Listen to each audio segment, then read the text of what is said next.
দর্শক, বগুড়া নগরীর সাতমাথা মোড়ে আছেন আমাদের সহকর্মী মনিরুল ইসলাম মিন্টু। আমরা বিস্তারিত জানতে সরাসরি যুক্ত হচ্ছি তার সঙ্গে। মিন্টু, আমরা দর্শক থেকে জানাচ্ছিলাম যে দেশের পরিচালনার দায়িত্ব গ্রহণের পর প্রধানমন্ত্রী তারেক রহমান প্রথমবারের মতো বগুড়া সফরে যাচ্ছেন এবং একই সাথে কিন্তু বগুড়ার শুধু আমরা যদি আলাদা করে না বলি যে তার দাদার বাড়িও বটে এবং সেখানকার মানুষ খুব উৎসব মুখর পরিবেশে আছেন। এই মুহূর্তে প্রস্তুতি কেমন দেখতে পাচ্ছেন সব মিলিয়ে সেখানকার? যে কর্মকাণ্ডে তিনি অংশ নেবেন, উদ্বোধন করবেন এবং সেই সঙ্গে বগুড়া পৌরসভাকে ১৫০ বছরের বগুড়া পৌরসভাকে সিটি কর্পোরেশনে ঘোষণা হবে এবং ফলক উন্মোচন হবে, যেটি বগুড়াবাসীর দীর্ঘদিনের দাবি ছিল। ফলে বগুড়া মানুষের মধ্যে এক ধরনের উৎসাহ উদ্দীপনা স্বাভাবিকভাবেই লক্ষ্য করা যাচ্ছে। একদিকে যেমন তাদের প্রধানমন্ত্রী তাদের ঘরের ছেলে তিনি আসছেন, সেই সঙ্গে বগুড়া পৌরসভাকে সিটি কর্পোরেশনের ঘোষণা করা হবে, সেটির একটি বাড়তি আনন্দ রয়েছে। ফলে আমরা লক্ষ্য করছি যে বগুড়ার প্রাণকেন্দ্র থেকে শুরু করে যেই জায়গাগুলোতে কর্মসূচি রয়েছে সেখানে মানে আলাদাভাবে সাজানো হয়েছে এবং সবার মধ্যেই মুখে মুখে এই আলোচনা যে প্রধানমন্ত্রীর আগামীকালকে যে কর্মসূচি সেই কর্মসূচি নিয়ে এবং তিনি সড়কপথে আগামীকাল 10:30টার মধ্যে তার বগুড়ায় পৌঁছানোর কথা রয়েছে, ভোরবেলা রওনা হয়ে।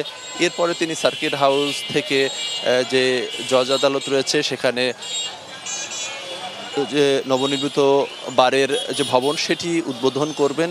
এরপরে সেখান থেকে তিনি যাবেন যে পৌরসভা রয়েছে সেখানে সিটি কর্পোরেশনের ঘোষণার যে আনুষ্ঠানিকতা সেটি শেষ করার পরে তার যে পৈতৃক যে বাড়ি গাবতলীর বাগবাড়িতে সেখানে তার বেশ কয়েকটি কর্মসূচি রয়েছে, বিশেষ করে ফ্যামিলি কার্ড বিতরণ, খাল খনন কর্মসূচি এবং হামরুবেলার টিকার দান। এবং সেখানেও তার যে গ্রামের বাড়ি সেখানেও মানুষ বলা যায় যে তাদের ছেলে 2 দশক পরে গ্রামের বাড়িতে ফিরছেন, সেখানেও সেইখানেও এক ধরনের বাড়তি উৎসাহ উদ্দীপনা লক্ষ্য করা যাচ্ছে।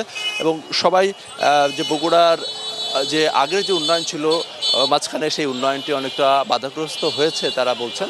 এবং এক্ষেত্রে নতুন সরকার যেহেতু তাদের প্রধানমন্ত্রী, তারা বাড়তি তাদের আগ্রহ যে বগুড়ার নিয়ে বাড়তি পরিকল্পনা হবে, বিশেষ করে বগুড়াতে একটা বিমানবন্দর হবে, সেই ধরনের যে আলাপ আলোচনা সেটি রয়েছে। এবং আগামীকালকে এই বগুড়া শহরের যে মাঠ রয়েছে সেই মাঠে তার জনসভা অনুষ্ঠিত হবে এবং এরপরে সন্ধ্যার পরেও তার এখানে কর্মসূচি রয়েছে। সেই কর্মসূচিকে ঘিরে শেষ মুহূর্তে যে প্রস্তুতি চলছে, সেই সঙ্গে বাড়তি নিরাপত্তা ব্যবস্থা এবং বগুড়ার আর দূর দূরান্ত থেকে যারা এসেছিলেন আছেন তারা বগুড়া এসে পৌঁছেছেন যে এই আগামীকালকের যে কর্মসূচিতে তারা কাছে থেকে প্রধানমন্ত্রীকে দেখতে এবং প্রধানমন্ত্রীর যে কর্মসূচি সেই কর্মসূচির অংশ হতে।